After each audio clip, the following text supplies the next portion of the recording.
I'm Andrew Weeks. I'm a director in Savills Cardiff office. I work in the development team there, valuing and advising on development opportunities. Real estate in the private sector is a vast and diverse industry that spans the globe. At Savills, we have over 400 different services that we offer in the UK to our clients alone. It can be anything from buying and selling houses or land to valuing industrial estates, managing farms, or advising on large-scale energy and infrastructure projects. There's a wide array of roles available to graduates, and they can take you in lots of different directions. If you're interested in construction or technical aspects of building, then building surveying or quantity surveying could be a good choice. If you're a number cruncher, then valuation might be for you. Or if you're a people person, a role in agency or management could be a good fit.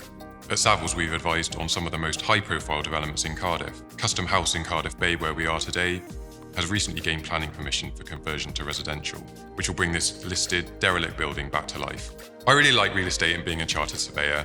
It gets you out and about, you're not just stuck in the office 5 days a week, and you get to see some of the schemes that you work on come out of the ground and developed into real buildings, which is great. 3 years studying real estate at the University of South Wales will be a great foundation and give you the knowledge and learning that you need to start your career in chartered surveying.